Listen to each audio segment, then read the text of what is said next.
Hey everybody, welcome to Late Night Dungeon Fight, Shiv Sneak Attack. Ignore those last two streams I did while I tried to make shit work again. And it still might be wrong, but this is what we're going with. It's what I got.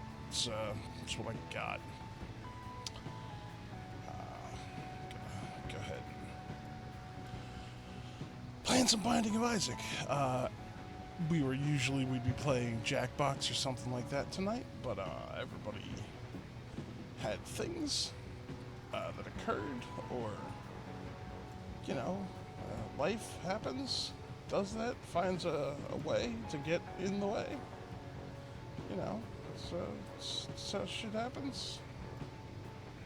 But yeah, feel free to hop on in, say hi. I'm actually watching chat best I can. Would love to have some company.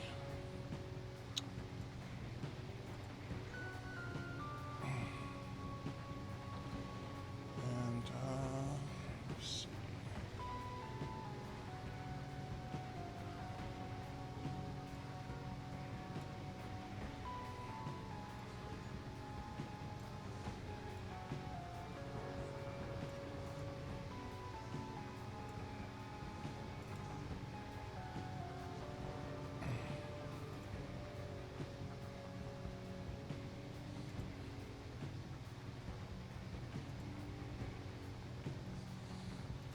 Okay.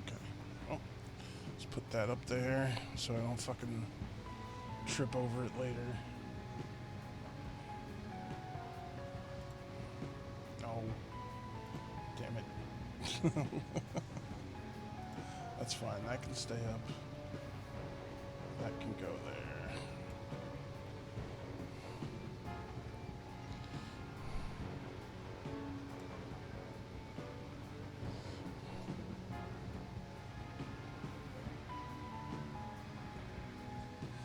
Alright. Late Night Dungeon Fight. We're playing as Isaac. I'm gonna try and open up the alternate paths, which means I think I need to beat Hush one more again.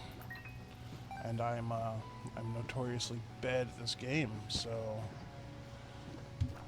And it's not like I don't understand how it works. I know how to play Isaac. I'm just bad at it. I get hit a lot. I run into spikes and walls and spike walls and make bad decisions, and I end up dead. Kind of like real life. Come here, you fucking spider. Come here. I fucking hate these things. You're gonna hear me say it a lot. I hate most of the enemies in this game. They're all assholes. Oh, great. These guys are alright. They're just tiny and hard to hit. Damn it, die. Alright. You gotta kill your poops, man. Kill your poops, kill your fires. There's stuff in there. Ooh, let me see. Can I pull off the pimp? Hey, look at that. Look at me go. What's in here? Gimme. Alright, that was worth it. Still need the treasure room. Ain't going nowhere without my first treasure room. Come on, it's gotta be around here somewhere. Oh, there we go. I like when they conveniently park the guy behind a poop or something, so you don't gotta worry about.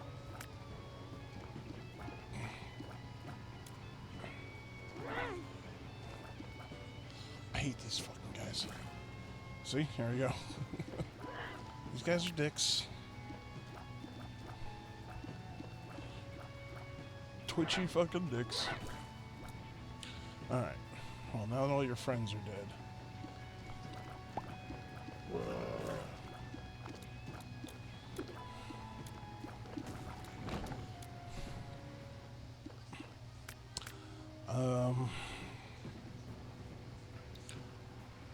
Yeah, alright, sure, why not?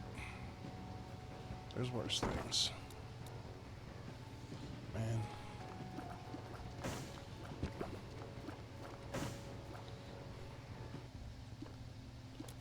So, I got a key. I'll take another key. should have went and seen if I could find money for that map, but whatever. I mean, there's a good chance that there's a treasure room here. Hey, alright. Some bombs. Bombs are good. Let's see. How about... Nope, just some spiders. I don't want those. You can have those. You can keep your spiders. You can keep your spiders, game. I don't want them. Alright. Who's it gonna be? Oh, great. The horsemen suck. What they drop sucks. I'm glad I saved my D6 roll. Because I don't want a fucking cube of meat. Ow. Damn it. Double damn it.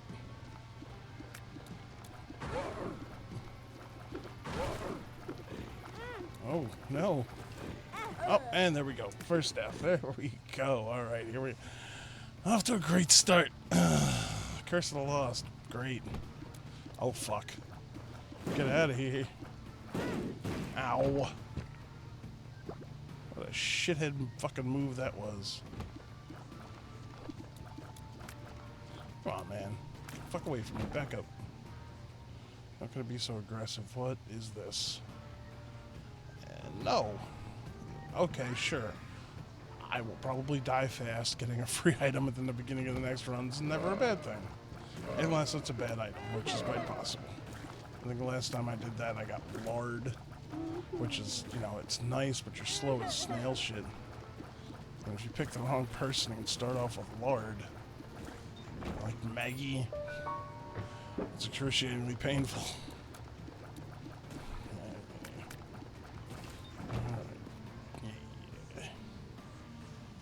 I don't think I picked up my... Oh, did I? Yeah, okay, we got my room. What's this? Sack room? Sack room. Store?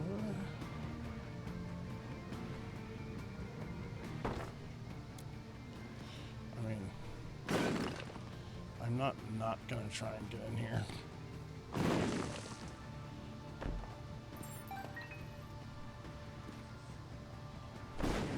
Hey, that was worth it. Damage up. Anything good in here? A soul heart. Bob's brain.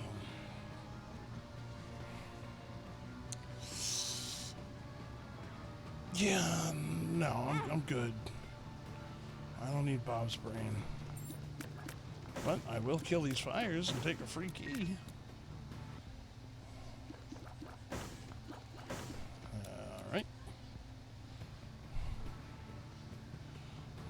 All the keys would have been better to get that golden key next floor, but you know, we are where we are.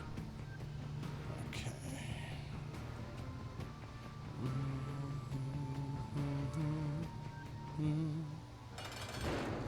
Ugh, God. One of the more irritating first floor bosses.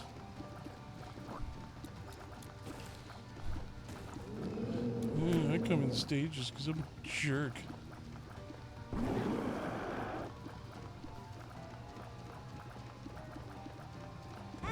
Ow. Walked right into that one. Knew it was coming too because I got the... Ow. I got the laser thing. Ow, fuck. Try that shit again. Yeah, that's right. Eat shit and die.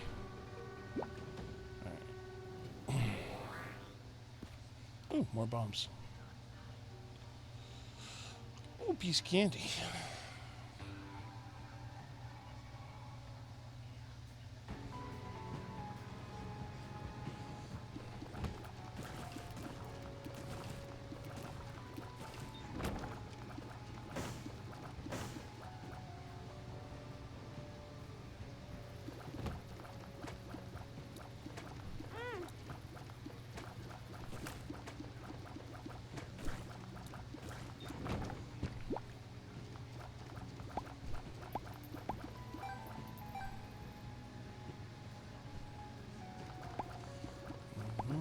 killing all the poop with my tears. That's a weird sentence.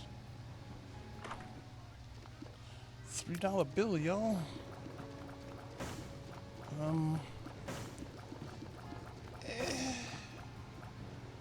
don't hate it, but it could be many better things.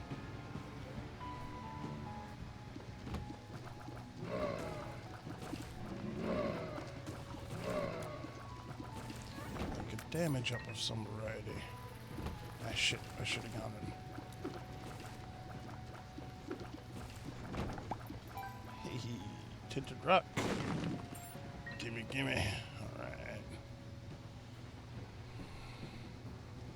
Let's see if we can't fix this. God, fuck.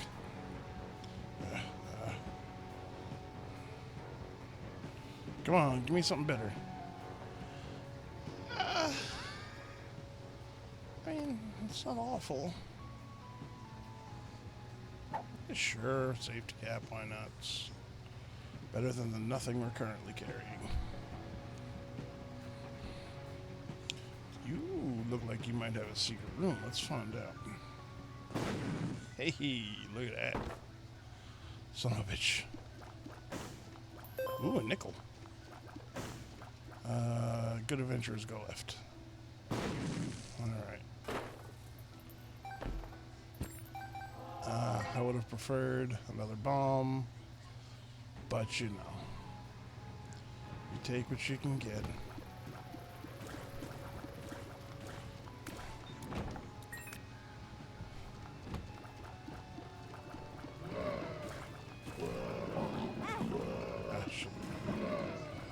Out here, happy Isaac face. Fat boy.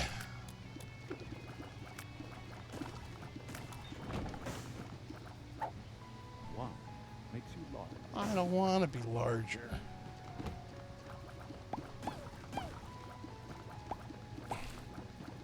Who's trapped in the pool? Nice. Ooh, tinted rock. Ah, fuck, I don't have any bombs left.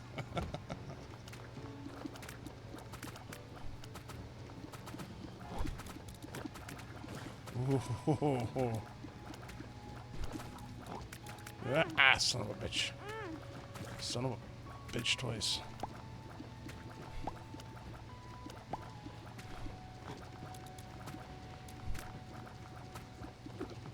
No. No. Oh, look. Oh yeah, right. Tinted rock. Gimme, gimme. Man. It does nice and all, but... Alright. What do we got here? That's good. Let's take the chance. Hey, bombs and a key. Nice. What? I mean, I got the money for it. Whoop, 2 of spades. I forget what that one does. Clubs is bombs. I think spades is keys. It is. Give me that nickel.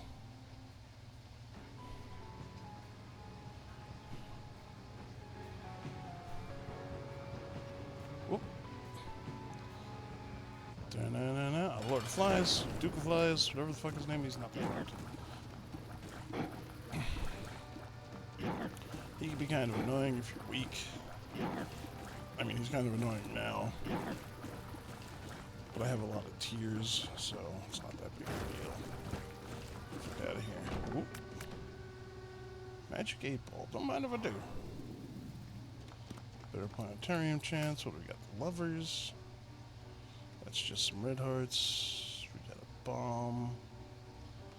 Well, let's go do the what, cursed room, I think it is. The one with the spiky door. You know, if you just walk through there real carefully, you probably wouldn't hurt yourself. Alright. Ba-doop. Well, that really wasn't worth it. I mean, 3 blue flies is nice, but... it's not actually. It's just kind of shitty. It's not particularly nice at all. Alright, Isaac. Get your shit together. Oh, it's an XL Curse of the Labyrinth floor. Wow, guys. Don't, what did I do to piss you off? This is like floor 3. I like the XL floors. It's 2 item rooms.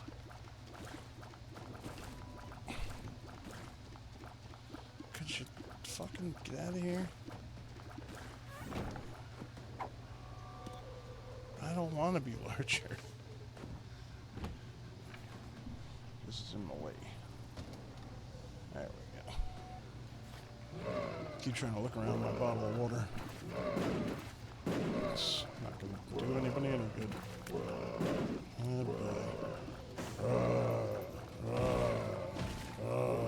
Shut up. That's you. That's what you sound like.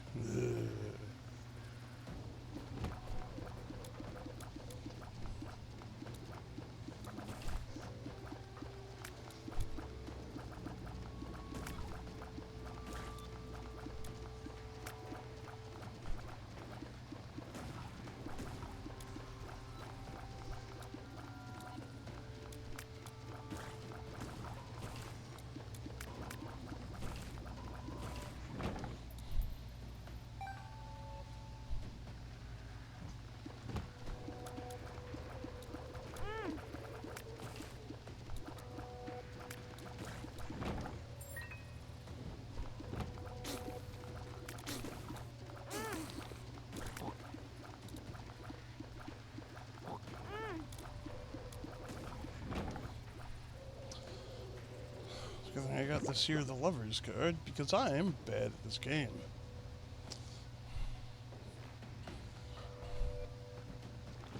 Ah, shit. Really hate all the spiders in this game. But the OG spiders are still the worst. Come on, man. Open up. Son of a bitch. Bozo's pretty good. Yeah, I'll take Bozo.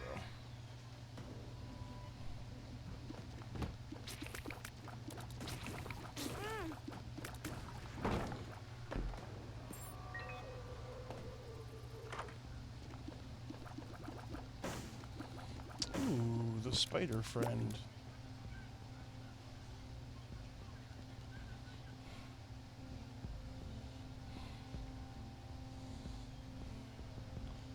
It's not like great, but it's not bad. If I get the money, I'll come back for it. What a waste of a room.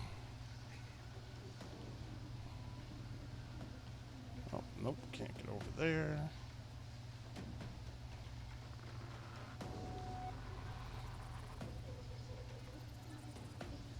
Nope.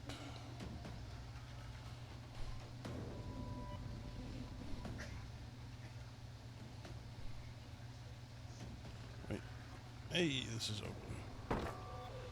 Give me something good. That's not terrible.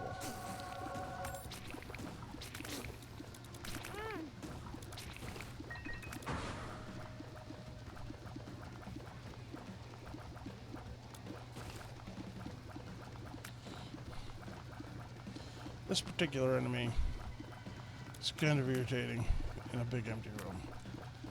Not so bad when you got some rocks or shit that gotta go around. But a big empty room, they kind of suck. This guy also. Unless it just pops and turns into these fucking things. I got tape worms right there.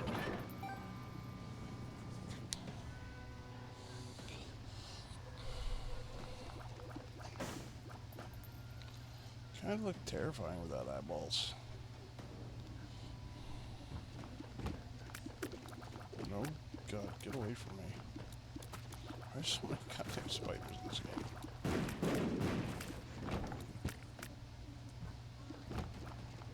Oh, more of these roar guys.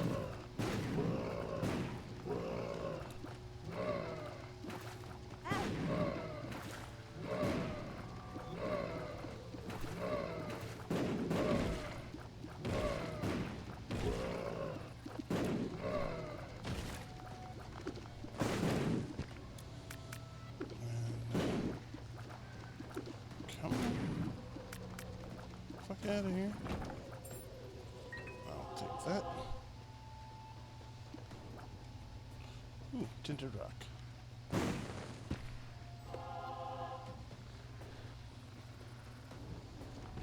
Oh my god.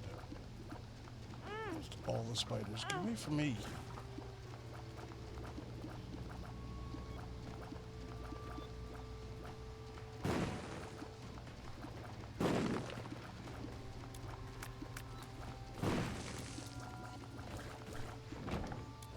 Fuck you, buddy. Hey, balls of steel.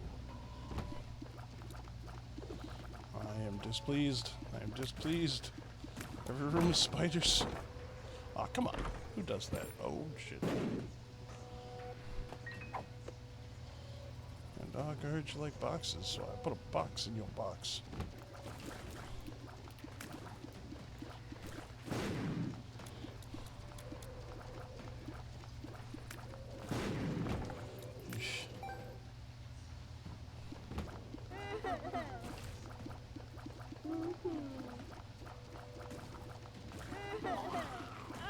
Man, don't you call spiders up at me.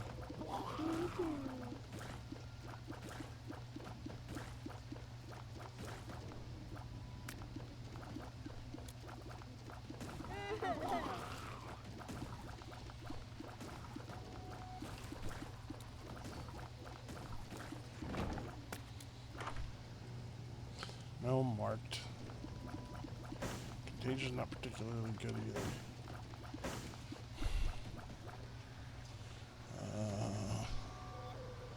Let's see if we can get another full charge and come back. Oh wait, yes we can. It's right there. Nice. Ah, fuck. God damn it. I am bad at this game.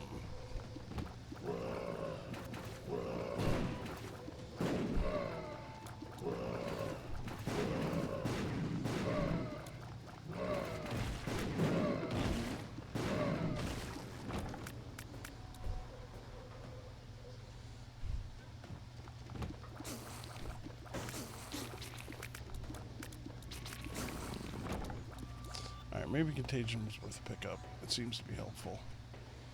Alright, let's see. What do we got here? Great, it's this asshole.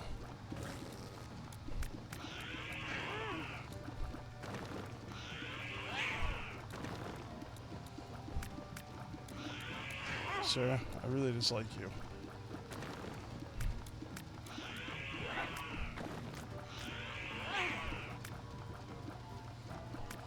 Get the fuck out of here.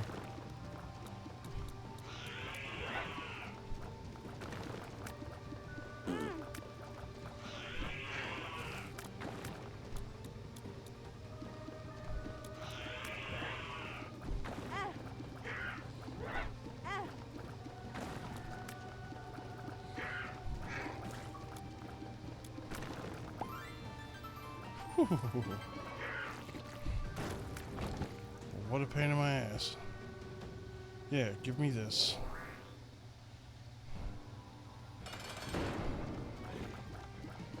Great, the adversary.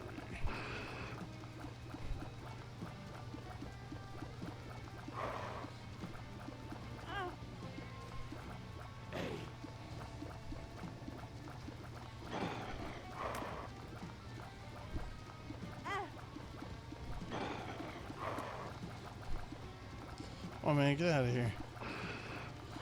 Stop it.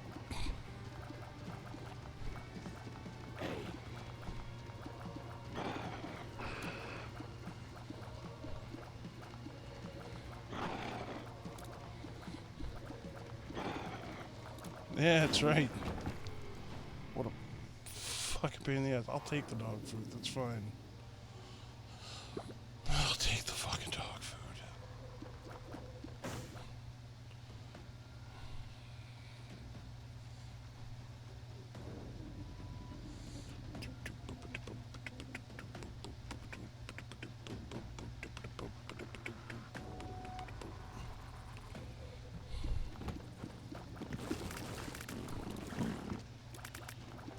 Maybe Contagion's not bad.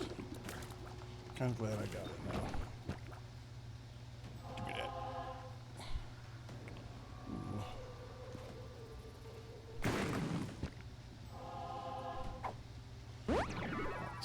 2.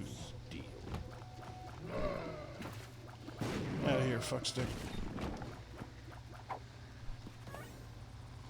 Nice.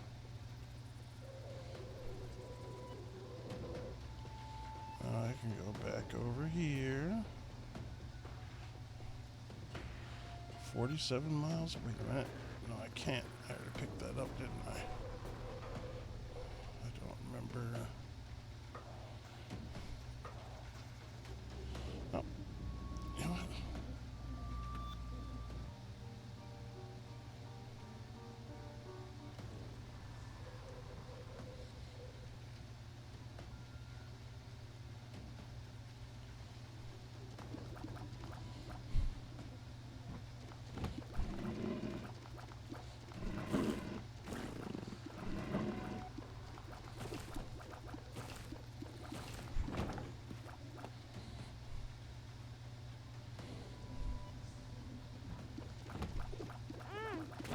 I walked right into that.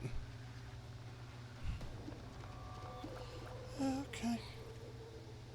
Where's the goddamn shop? Oh, there it is. It's up there. Wait a minute. I'll have to do this.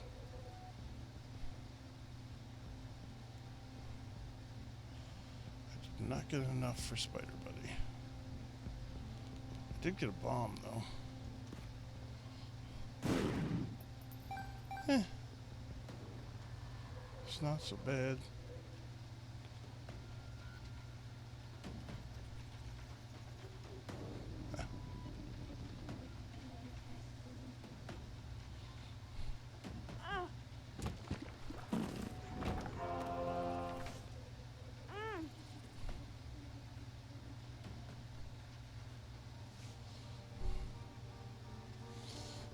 Alright, let's go.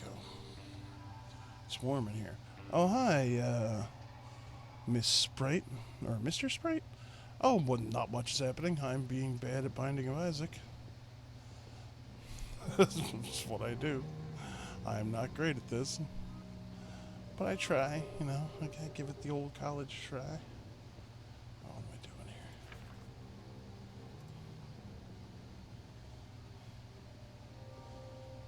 doing here?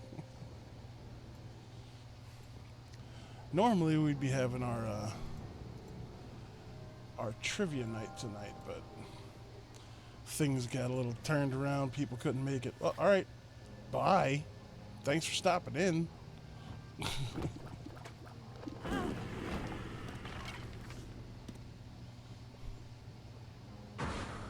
Wheel of Fortune. The sun.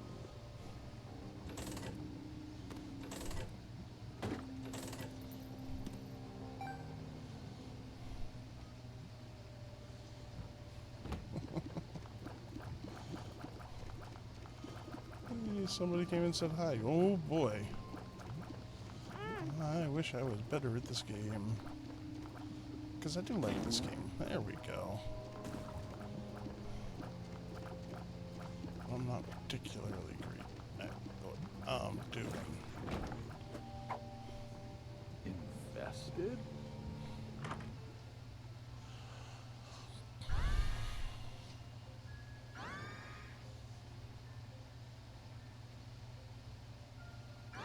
What does the Book of Sin do?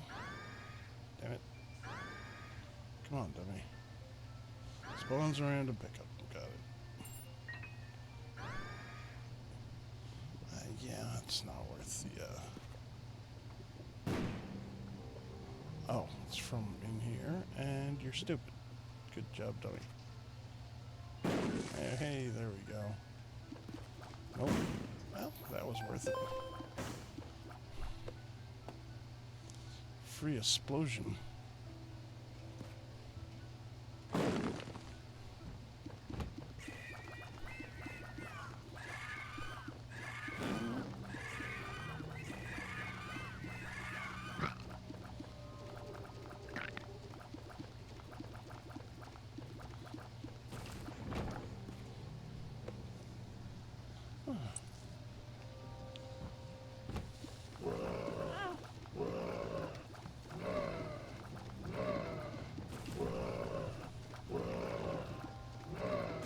Come on, man.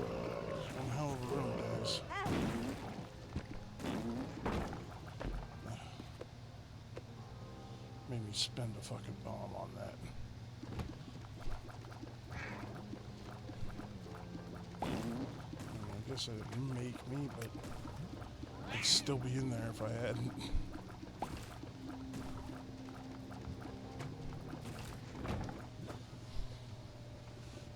Hey, free pill. Lemon party. Well,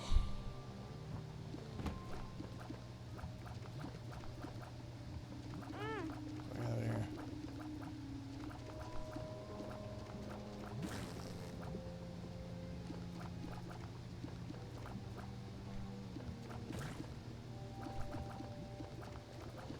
Man, sit.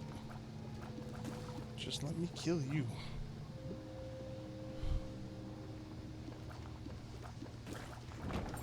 Alright. Didn't even have to go through there.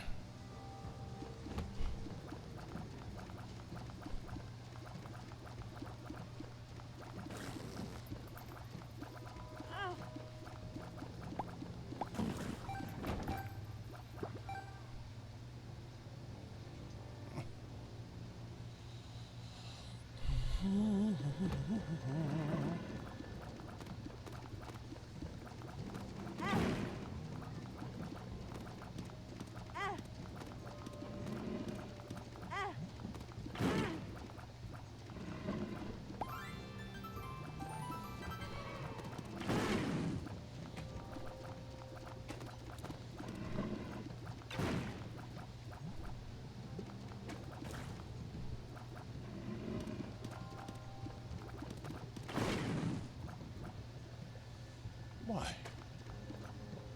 Oh, come on now.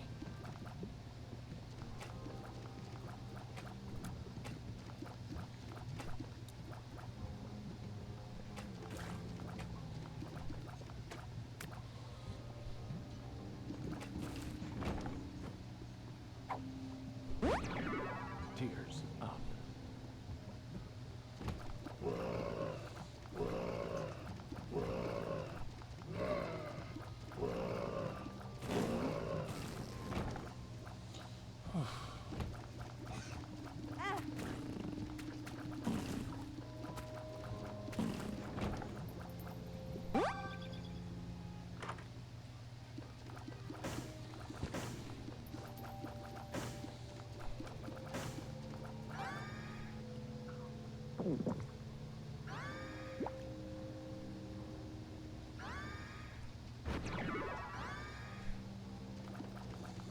Hey, bookworm. That's always good.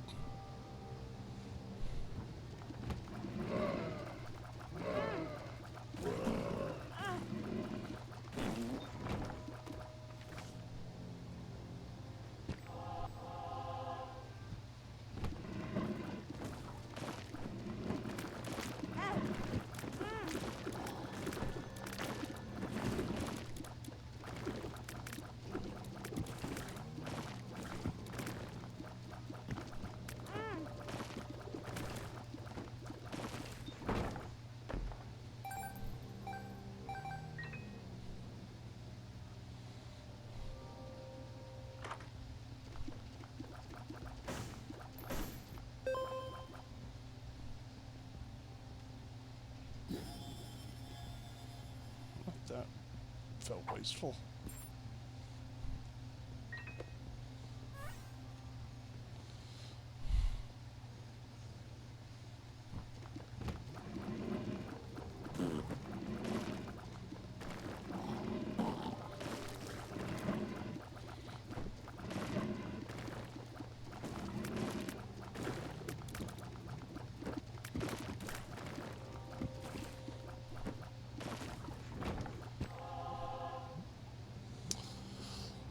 I feel like this is a mom floor.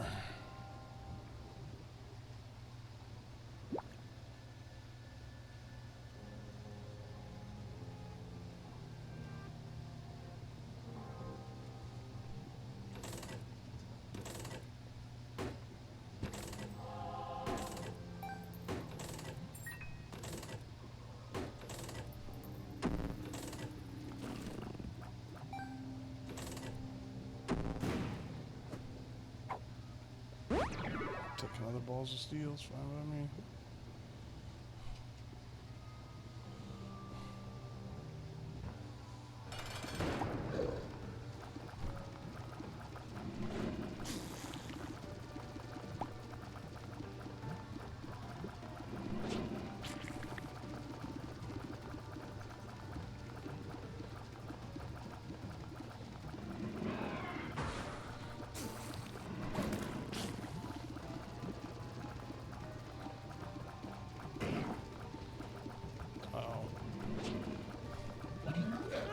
Oh my god. How am I supposed to avoid that?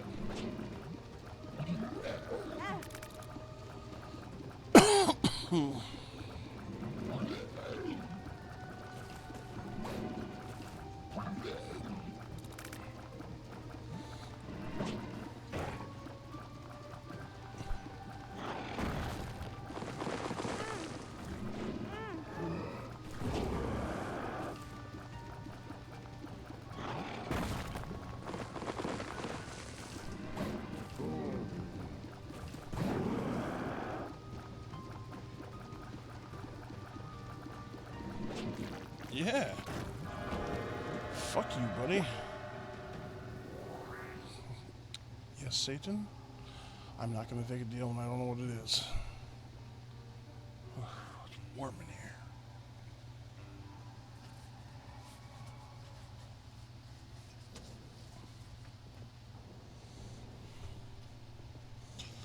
Hey.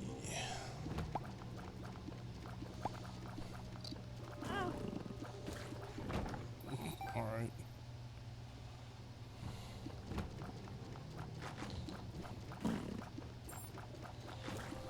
Ow. Hey, this is still that run from before, so that's cool.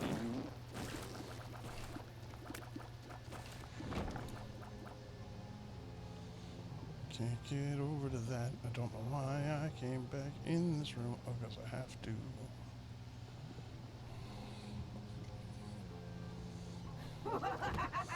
Ah, damn it, Mom. Get out of here, nobody likes you.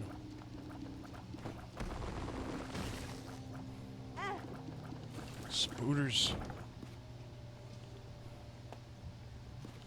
Nobody likes you either, Spooters. Hey, that was a shot in the dark. I don't want that garbage.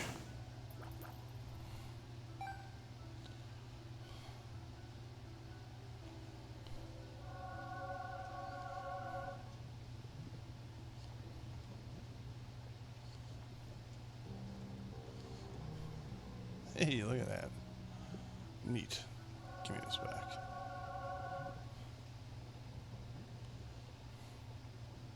Ooh. Hell yeah. That was worth it. Okay.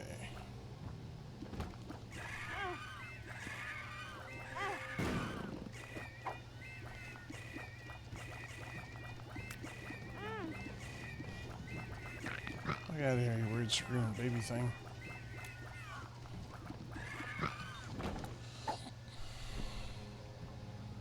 Lemon party. It was less effective than I had hoped it would be.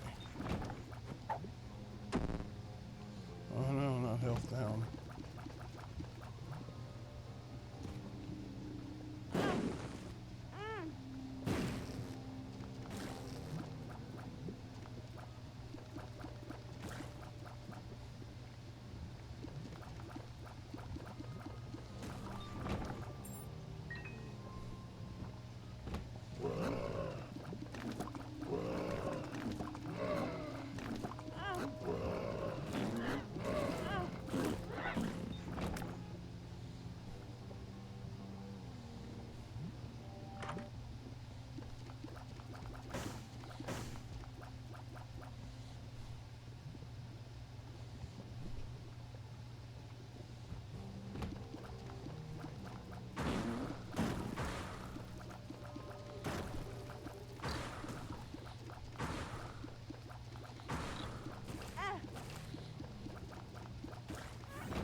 Damn it.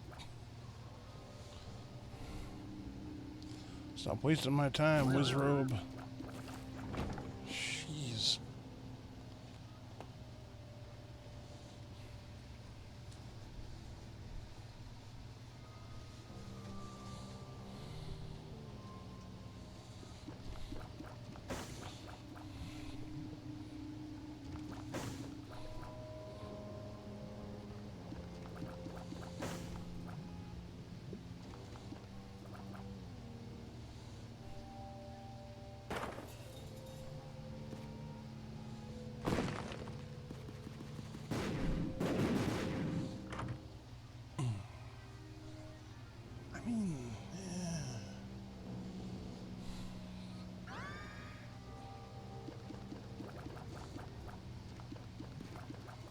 Sure.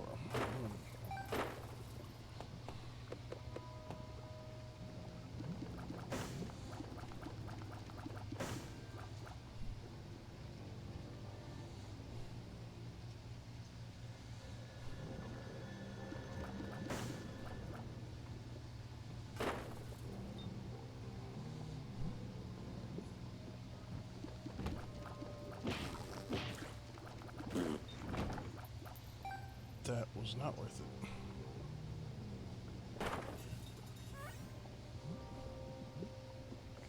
We done here? Yeah, I think we are. Isaac! Oh, fuck. It's wrong.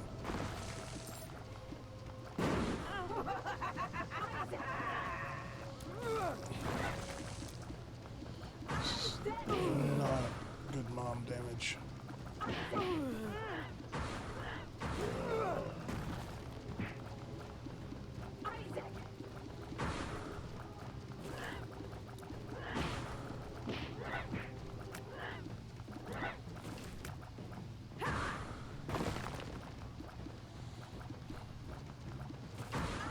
Man!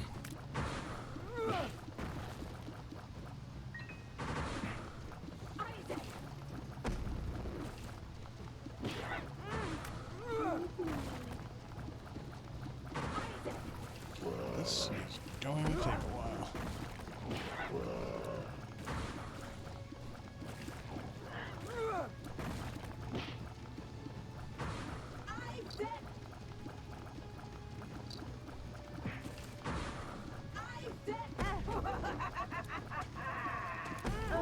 Ah, booty. Well, I'm dead again. And this is a good time for me to take a break because I've been doing this for 45 minutes and I need a drink. My ears are sweaty.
Let's Bow again.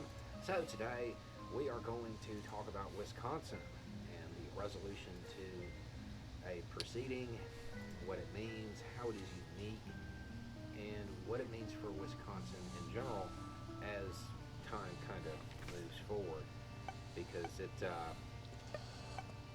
alters the dynamics a little bit in the state.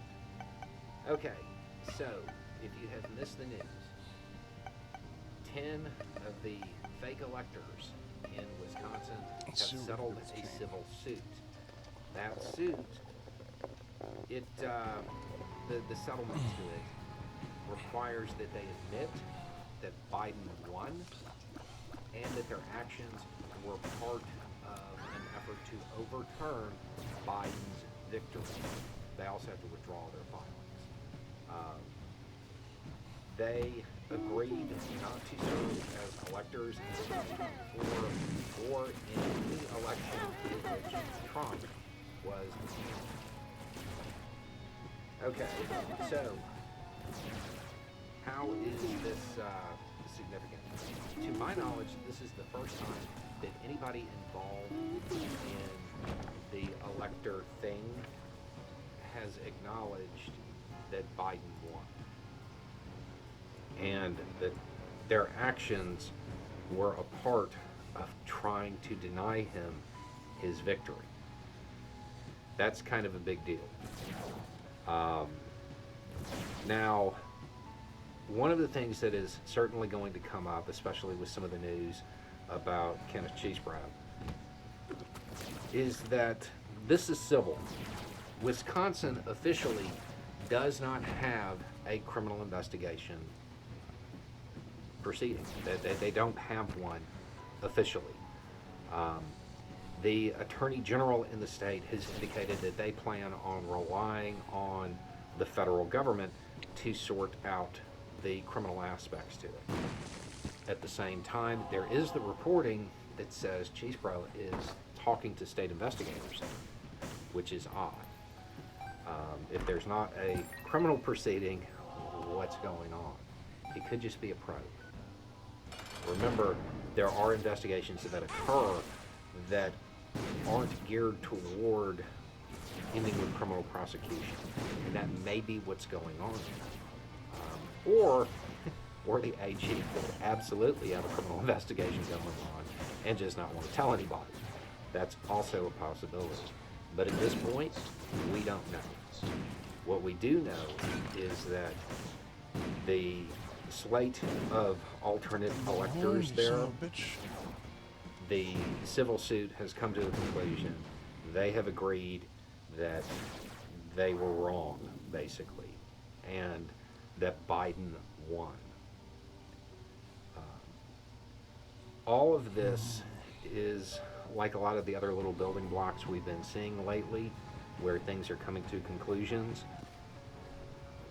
This is going to make it very hard for the former president to mount a defense when there are so many people that are saying, yeah, I was actually part of this, and no, I mean, we were kind of trying to stop Biden's victory. It's going to be incredibly difficult to overcome all of that. So that's where that sits. The civil side of this has closed out now. So anything else that occurs is going to be part of something else, which maybe it's just a probe, maybe it's a criminal investigation they don't want to tell us about. But we'll have to wait and see. Anyway, it's just a thought. Y'all have a good day. Man, I need a bomb. Need a bomb? Those are my bombs. Ross, we have bad news. More bad news. This really hasn't been my day, or week, or month. Or even your year. Ross, we're kicking you out of the Friends group and replacing you with Sir Isaac Newton. We met him here at the coffee house, and he's better than you in, like, every possible way. Hello, Ross. From your handshake, I'm guessing you're a paleontologist. Yeah? How'd you know? Soft handshake. Soft science. Could he be any better than Ross?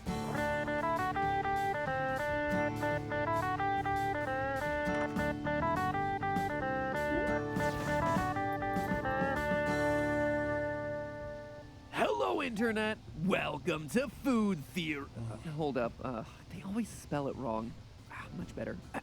Welcome to Food Theory. Today we've brewed up an episode about coffee. Never heard of it? Only Western civilization's caffeinated beverage of choice, that's all. The world consumes an estimated 2.25 billion cups of coffee every day. Every day! It's a $100 billion a year industry. Sorry if it's too early to be getting pelted with coffee factoids, but what can I say? Coffee is so hot right now. Talk! Where's my damn latte? Not that it's a new phenomenon or anything, coffee's been hot for centuries, ever since it started making its way out of Ethiopia in the 1400s via trade routes. And this is where today's theory comes into play. On this timeline here, you'll notice that coffee and coffee houses became popular in Europe just before the Enlightenment, the Age of Reason. This is when famous thinkers like Isaac Newton and John Locke embraced the notion that science and reason could bring about happiness and progress. The Enlightenment gave us representative democracy. It gave us Newtonian physics. It gave us separation of church and state. And what brought about this pivotal, defining era of Western civilization? Well, your history teacher will probably tell you that it's complicated. After all, check out all these movements and eras that laid the cultural and scientific groundwork in Europe ahead of the Enlightenment. You have the Renaissance, the Scientific Revolution, but I'm not here to untangle the complex web that's Western Civ in a 15-minute YouTube video. I'm here to suggest that for once, just once, it's not all that complicated. All we gotta do is follow the food. Coffee and coffee houses caused the Enlightenment. And if you think a beverage can't change the very course of human history, buckle up, because it can do far more than that. Coffee can and has been changing our brain since its inception. And at 2.25 billion cups a day, you better believe it's changing a whole lot of brains in our world right now. You've heard it before. You are what you eat. Well, same goes double for what you drink. Before the Enlightenment, alcohol was Western civilization's legal and readily available drug of choice. Alcohol was everywhere. Sort of like in college, except instead of getting an A on your astronomy paper on heliocentrism, you got put on trial as a heretic and put under house arrest. Or, burned at the stake. And when I say that alcohol was the drug of choice, I'm not joking around here. Until the 18th century rolled around, it wasn't uncommon for people to drink beer almost continuously throughout the day. All day, every day. People would straight up begin their day with something called beer soup. Move over, Wheaties. I think we found ourselves the real breakfast of champions. Some suggest that the reason for this was a matter of water purity. Because the water was so often polluted in those days, distilled alcohol became the most reliable source of liquid refreshment. Now, this water pollution theory is highly scrutinized as untrue, but whatever the reason, it was around this time that coffee took over, and Westerners' day-drinking hobby went the way of dinosaurs and feudalism. And this shift in beverage had tremendous effects on Western society. For centuries, the beverage of choice in Europe had been alcohol, a depressant. But then coffee comes along and suddenly society finds itself inundated with caffeine, a stimulant. But why did this gigantic depressant to stimulant shift occur in the 17th century of all times? After all, coffee is a naturally occurring plant, and humans have had alcohol at least since 7000 BC. You can easily understand why a society would prefer a coffee lifestyle to a beer soup lifestyle, but why didn't it happen any earlier? Like, thousands and thousands of years earlier? The answer is shockingly simple. It took humans a ridiculous amount of time to discover that coffee beans could be roasted. Like, an embarrassingly long time. Guys, we didn't figure out how to roast coffee until the 1400s. I mean, come on! Humans figured out how to build rockets back in the 1200s. Yet we couldn't figure out how to roast a naturally occurring bean for another 200 years. Oh, and never mind the fact that it took us yet another century or 3 to figure out how to transport coffee beans long distances without them spoiling. And that's important to keep in mind because the Enlightenment began in Europe, but coffee doesn't grow anywhere near there. It only grows in specific climates near the equator known as the bean belt. So coffee's journey from Ethiopia to Europe wasn't fast, and it certainly wasn't easy. As transportation methods slowly improved though, coffee was able to creep its way through the Middle East in the 1500s, but the beverage was prohibited, even criminalized in many of those nations when it first came on the scene. Who knows, perhaps Turkey could have been the epicenter of the Enlightenment if the government hadn't punished repeat coffee offenders by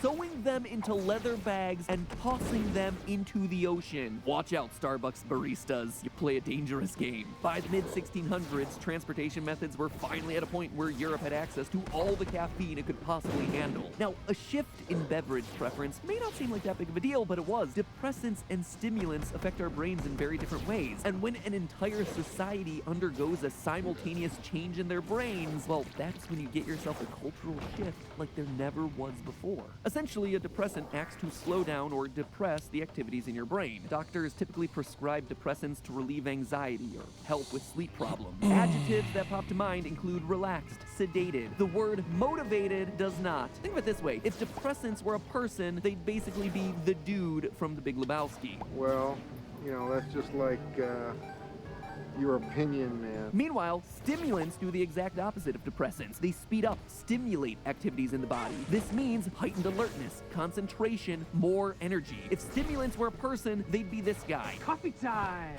Coffee, coffee, coffee, coffee, coffee. Generally speaking, the effects of stimulants mean increased productivity. Of course, tea can contain a fair amount of caffeine as well, and tea became readily available in Europe around the same time as coffee did. So why aren't we talking about tea? Well, it's because tea was very expensive at the time, prohibitively expensive. As a result, only the upper crust of society consumed it, but not coffee. Coffee was a drink of the people, and that's a huge reason why coffee caused the Enlightenment, because it wasn't just about Europe getting stimulants, it was about getting stimulants into the hands of the right people. People like a young Isaac Newton. See, before he got the Sir ahead of his name, Newton was just a 20-something who frequented a certain coffee house with his friends.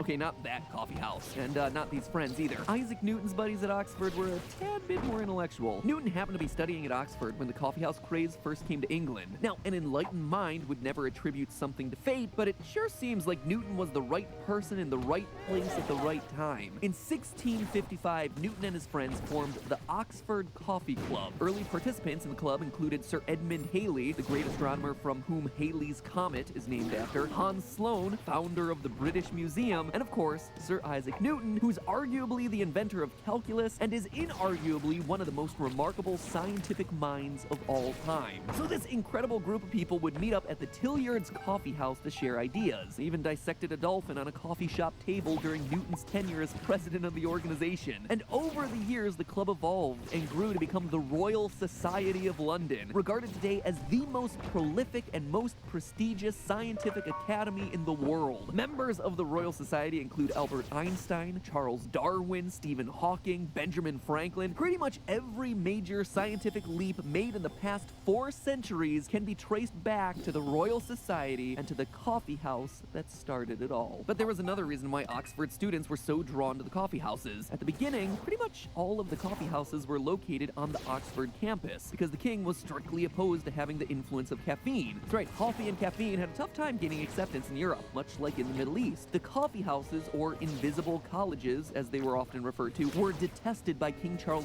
II, who believed coffee houses helped people share anti-establishment ideas. And that might seem like it was a bit over the top, but the thing is, Charles II couldn't have been more right. After all, coffee houses allow for the sharing of all sorts of ideas, not just math and science. Often the ideas were political in nature. It was the age of reason, and the notion of monarchies divinely deriving their power from God didn't exactly stand to, well, reason. The French Revolution, often considered the culmination of the Enlightenment, was planned in coffee houses. The American Revolution was planned in coffee houses. Coffee even became a symbol of American patriotism following the Boston Tea Party. And it's important to remember that the sharing of ideas and the questioning of traditional authority is perhaps the defining characteristic of the Age of Enlightenment. Sure, there were plenty of scientific discoveries during this time, just as there were during the scientific revolution that preceded the Enlightenment. But the Enlightenment wasn't just about science and an invention like the scientific revolution, the Enlightenment is regarded as a distinct, standalone period in Western civilization because it was an intellectual and philosophical movement that changed the way that humans thought about the world. Enlightenment thinkers like John Locke, Voltaire, Thomas Jefferson believed science and reason could be used to ensure individual rights for the common man, improve systems of government. The Enlightenment occurred because ideas were being shared. Caffeine helped with the ideas.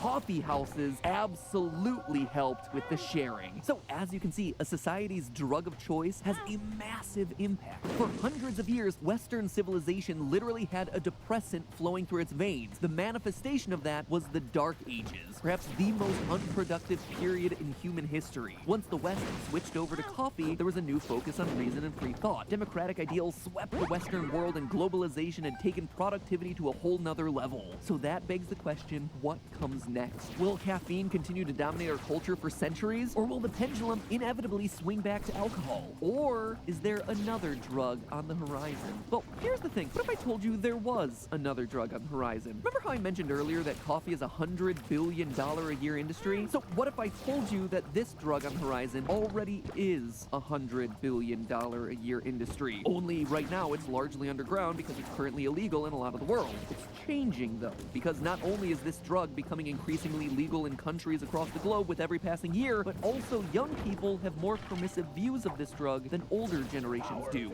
just like we saw with coffee right before the Enlightenment. What if I told you that this drug has seen its usage increase by 60% worldwide over the last decade, and is by far the most widely abused drug in the world? And what if I told you that this drug is neither a stimulant nor a depressant? Loyal theorists, I submit to you that the next massive movement of drug of choice for society at large is cannabis. Okay, before you start calling me Matt Potts down in the comments below, hear me out here. There are a lot of reasons to believe cannabis, which includes marijuana, hemp, a variety of other plants, could eventually become the world's next drug of choice. And I'm aware that there are a whole lot of cannabis products considered illegal in a whole lot of places currently. But remember, both caffeine and alcohol have been illegal too. Caffeine has been banned numerous times over the past few centuries across the Middle East, Europe, Russia. Don't forget, coffee houses started in Europe as invisible colleges. People were sewn into leather bags and tossed into the sea because of their coffee-related violations. And as for alcohol, it is still banned outright in dozens of countries. And let's not forget that alcohol was made illegal in the United States just 100 years ago during Prohibition. And there are still dry counties littered across the nation to this very day. So the path to becoming widely accepted isn't easy for any new illicit substance. But alcohol and caffeine both managed to weather the storm, and today they enjoy widespread use and legalization. And it sure feels like the wind's blowing in the same direction for cannabis currently too. Uruguay decriminalized recreational marijuana use in 2016, and Canada followed their lead shortly thereafter. Since then, South Africa, Luxembourg, and certain US states have begun to allow recreational marijuana use too, with more nations like New Zealand and Mexico expected to follow suit. And that's just recreational use. Medical cannabis, which is often a nation's first step towards decriminalization of recreational use, is exploding across the globe right now. So if we're discussing what the world's next drug of choice might be, cannabis has to be in the discussion. The markets for medical and recreational cannabis products are trending upward. Legally sold cannabis in the US, for example, is expected to triple by 2023. So let's just pretend for a moment that I'm right. Say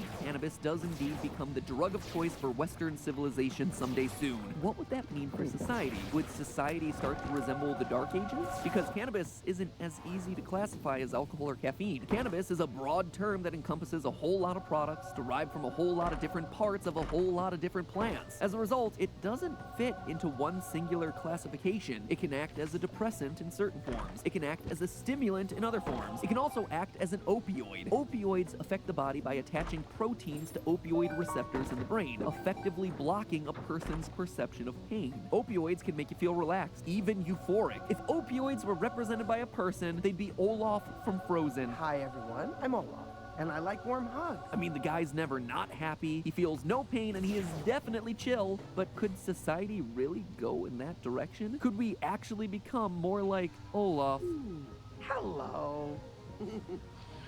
Let's really think about this. Prior to the Enlightenment, society was all about alcohol, right? For centuries and centuries, everybody was on a depressant. And in the grand scheme of things, not a whole lot changed during that time. Monarchies and the church were essentially permanent fixtures of the era, but science and understanding slowly advanced nonetheless. We discovered the Earth wasn't literally the center of the universe. We discovered new continents. By the time the mid-1600s rolled around, Europe was ready for a new way of thinking and experiencing the world, and coffee was right on time. So what about today? Is cannabis right on time? Is marijuana just what the doctor prescribed for all that ails contemporary society? Allow me to put my Matt Pot hat back on for a moment and submit to you that, yeah, we could very well be at another societal juncture in human history because collectively the world is, quote, more stressed, worried, sad, and in pain today than we've ever seen it. Think about it. For the past 3 centuries, society has been obsessed with productivity and technological advancement. We've had an industrial revolution, and globalization has essentially swept up everyone. And believe it or not, we've become even more obsessed with caffeine than ever before. Today, tea is the most widely consumed beverage in the world, but coffee is right on its heels with number 2. Caffeinated energy drinks and caffeinated sodas reside in the top 8 drinks as well. And where has all that caffeine gotten us? Despite all the technological advancements and modern-day comforts, the world is more stressed and sad than it's ever been. Perhaps a worldwide uptick in cannabis use is the indication that society is finally ready to chill out for a bit and frame the world in yet another new way. But hey, that's just a theory. A food theory.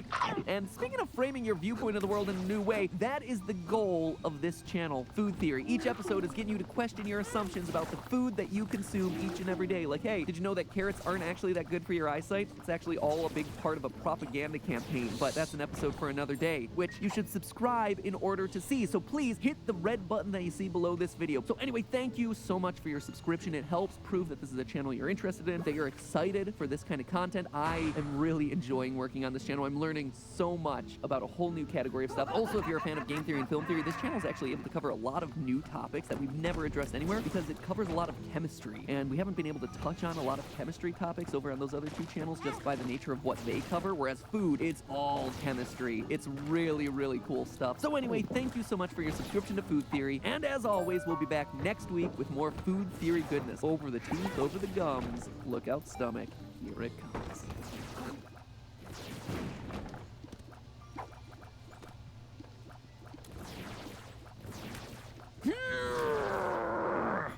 Matt, what are you doing?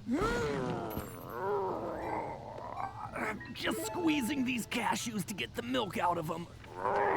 Can't you just buy this stuff from the grocery store? What, do I look like I'm made out of money? Why would I pay $4.59 for a carton of organic cashew milk from the store when I could just make my own with $4.29 worth of cashews?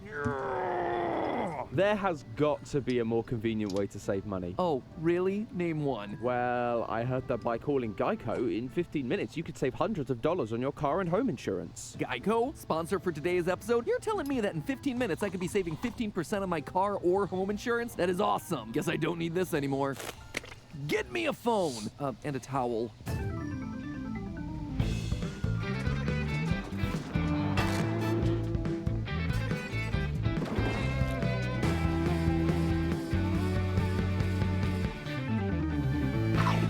Internet, welcome to Food Theory, the show that won't stop milking the topic of milk. At this point, we've talked a lot about milk, about how it lobbied to be part of the food pyramid, how a surplus of the stuff led to massive underground warehouses full of cheese, and how, in general, humans are biologically programmed to become lactose intolerant as they get older. And it's that last one that really brings up an interesting point that I want to explore today: milk alternatives. Recently, the demand for traditional cow's milk has been on the decline. According to the U.S. Department of Agriculture, since 1975, milk consumption has plummeted by a whopping 42%. Since 2003, the number of active dairy farms in the U.S. has dropped by nearly half. Younger generations just don't want the stuff. According to the data, Americans born in the 90s drink milk less often than those that were born in the 70s, who in turn drink it less often than those who were born in the 50s. So yep, this is yet another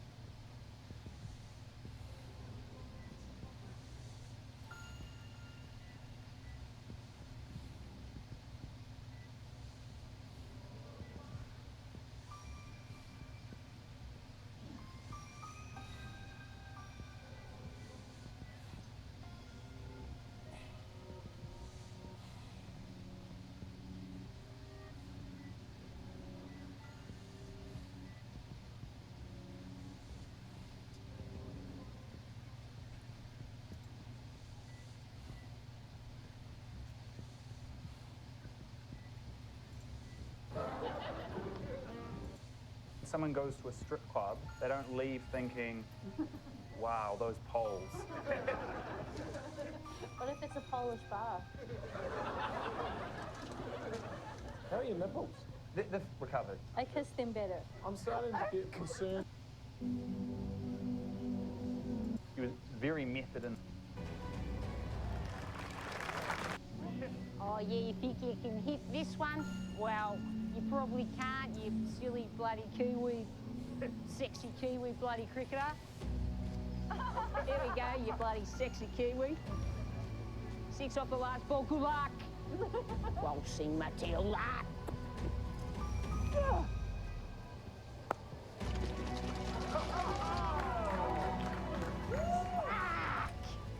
Sexy and good at cricket. Nah, it's not fair.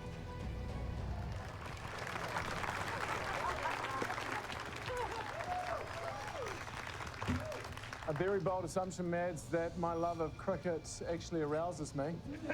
But it does. So that actually paid off. I can't believe that we're going to put that on television, because for me that's essentially pornography, what I saw there. I knew it. I knew it. I knew it. she was very method in the role. Like, even when they weren't filming, she stayed in character, and that character's name was Brett Shane Brett. I figured what's like the most Aussie name you could come up with, and I thought Brett, and then I thought Shane, and I thought, why not double Brett? Okay.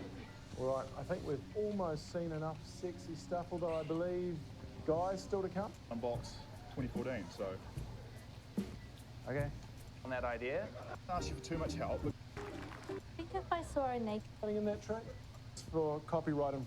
But it's pretty tight. Guys, just 2 points behind on 6. All right. Do you know, I've already got more points than I got in the whole last game, so I'm nailing it. It might be your night tonight. Yeah, I'm feeling pretty good. Probably won't be, but still it might be. What have you got for me now, Williams? Another task, I suppose? Correct, Wells. And it's the first team task. And while that last one was very horny, this one is very brassy. Stop doing puns about tasks before anyone knows what the task is. Doesn't it? Yeah, I'm sorry, I don't even know what that last one meant. Let's just watch it.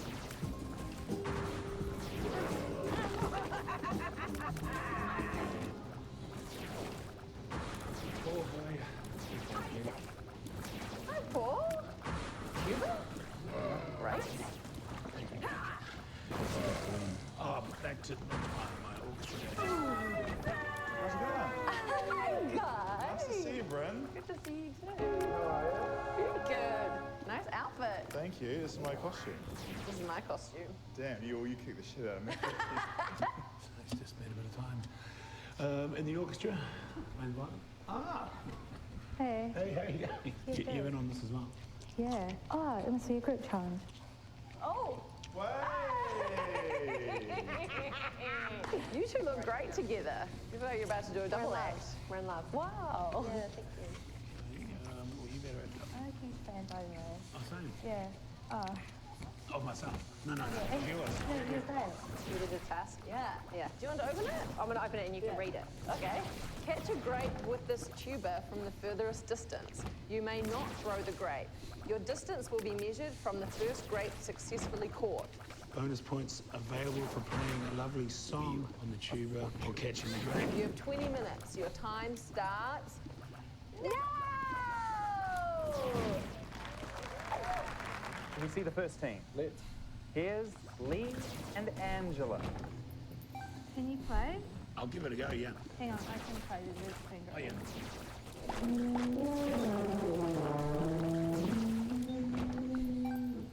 I think we'll be right on the tune aspect. Yeah. It's just catching the grape now, so you can't throw it.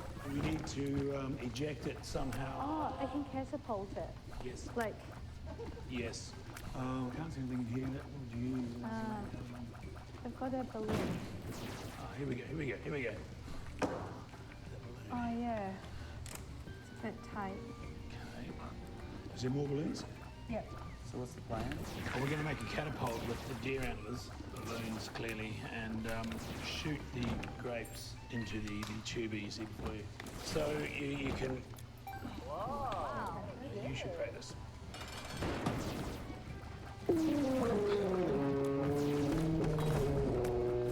Beautiful. the grape first, then I'll break in between. That went in. Okay, let's go further back. No, that went in. That went in? Yes. But the longest distance, let's keep going for further. What is the task, sir? The distance will be measured from the first batch that has been cooked. Ah! Okay, well, that's not a bad distance. I'm happy with that. Bonus points available for playing Lovely Song on tuba while catching the grape. So I'll finish the song now because it's one of those songs that has a bit of a break in the chorus.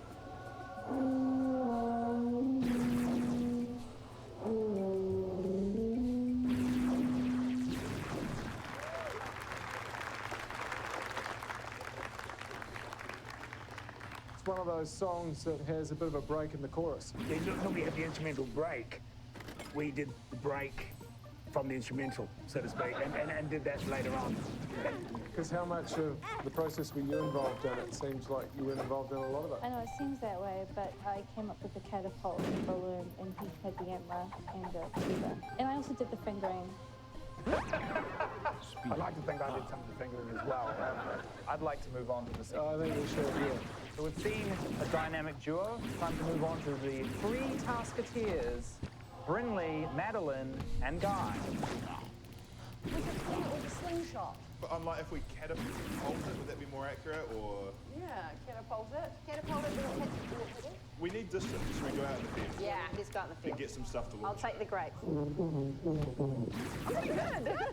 I'm the only one doing any work on this. It'll be like, All right, we're all having a great laugh.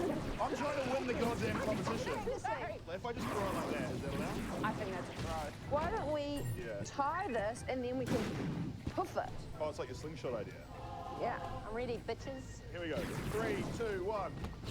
Wow. Am I being too optimistic standing here? Yeah, yes. Okay. Yes, you are, yes. I'm just putting the tuba down for a second because I just want to see if I can just smack one.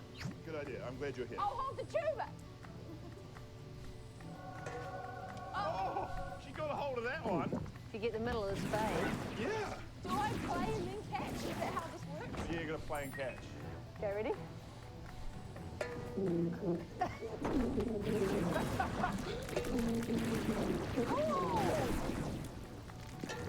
It's a lot of monsters. I think so.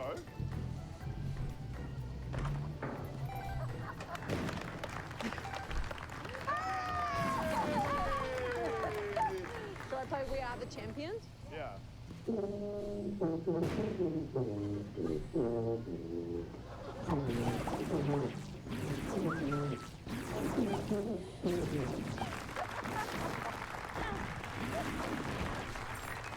I gotta say, I was genuinely impressed with the teamwork there. You two farted around and made Guy do all the heavy lifting. Yeah.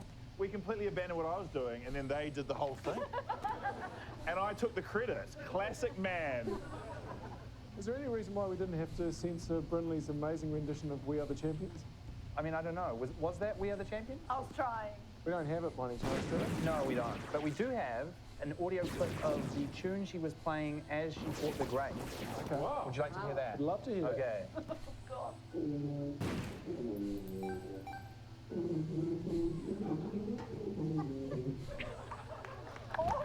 Beautiful. That's really good. That sounds like a pig snuffling around in a trough.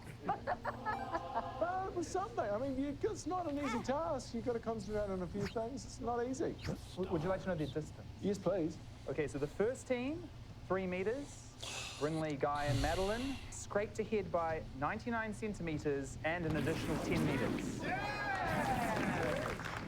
But I'm going to score it this way. Mads, you hit it out the middle of a spade. Thank you. That's not easy. Thanks, Brinley, great piece of work catching it and playing something as well. Guy, you didn't do much, but you attempted to help a little bit. 5 points for you guys, and 3 points for you guys, because you got it in there, and that's not easy. Now what? 4? Another task, I suppose? I don't see why not. Or as they say in Mexico, pareja.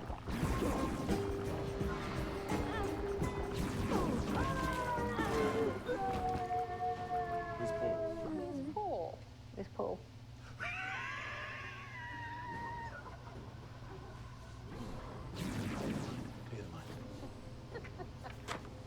Paul? Pack this pinata. Hello? With the most surprising filling. You have 5 minutes to plan, 20 minutes to fill the pinata. Time starts now. Where's Paul in here? Okay, my first thought was I'm going to take a shit into the pinata. That was the first thing that came to my mind, and unfortunately I don't need to use the bathroom right now, so that's kind of out. The main issue is actually getting it in there, that's it. Oh. Wait, how do you fill the pinata? Is that part of the trick?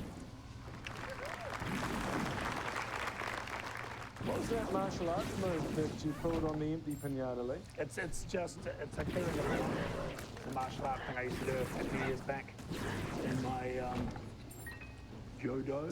Your what? Dojo? Dojo? My dojo, sorry. Actually, Joe used to run it. Joe ran the dojo.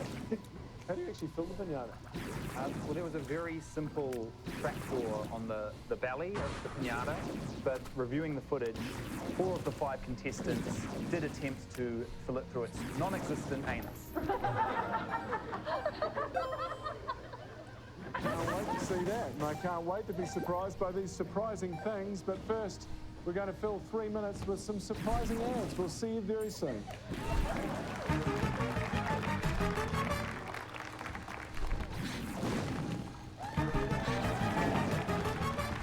Welcome back to Taskmaster, currently the #1 show to feature sexy trees, airborne grapes, and what now, Paul Williams? Contestants are trying to surprise me with the filling of their pinatas. I was not present for the pinata filling, so what we're about to see are my real, authentic, unedited reactions. Truly television at its most raw and powerful. Whose pinata filling should we watch first? We've got 2 fillings with a very similar theme. Here's Guy Williams and Madeline Sami. Welcome to a world of imagination, pleasure, and surprise. Here before you is a pinata for you to bash. Some surprising things inside.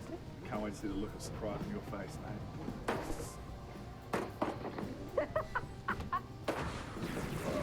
Oh, okay. All right, you're literally flogging a dead horse. Really? Oh my god. Oh god, Paul, you're supposed to bash the pinata, not the things inside of it. Whoa, surprise! So there's lollies. Yeah? What's that in your hand, though? Another pinata. Another pinata inside the pinata inside the pinata. What's that? Another pinata inside the pinata. How good. Is that my album? Yeah, you just killed your album, bro. You illegally burnt that? Maybe. I'm surprised, and I'm the one who did it. Like, how is that even possible?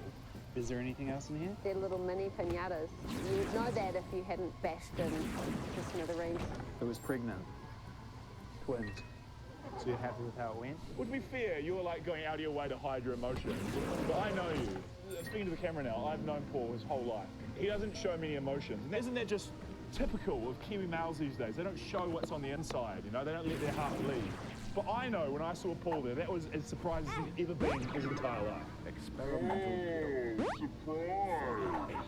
This is about men's mental health awareness. Get out there, get yourself checked. Kick our heart. God defend you. Thank you, Guy. Thanks, Paul.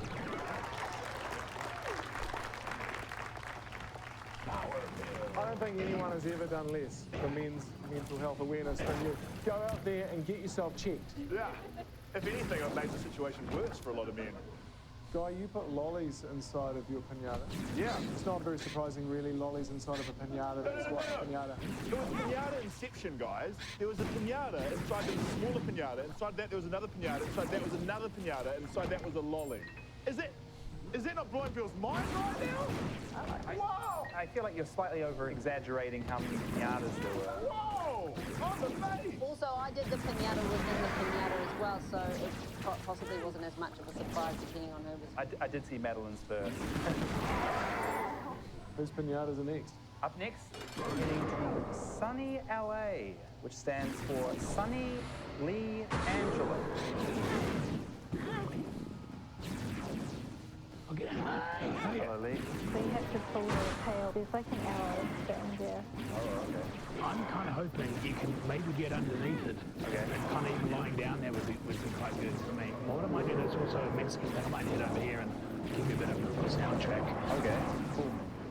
How hard? Just keep pulling.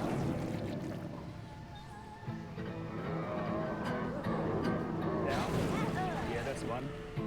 Ah, you got me. When you're ready.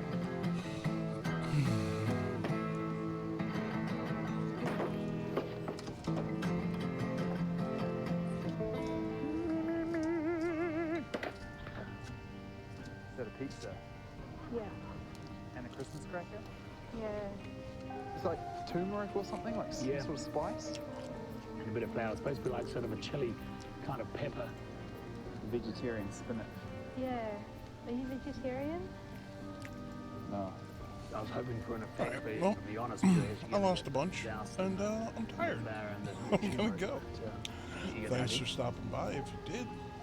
Why did no one bid for Rudolph and Blitzen on trade name? We'll see you next round. Because they were Tomorrow too we're dear. doing a session 0. I'm not sure if we're gonna put it up on stream, but we might. Anyway, What see you next surprises me round. here, Bye. Angela, is that you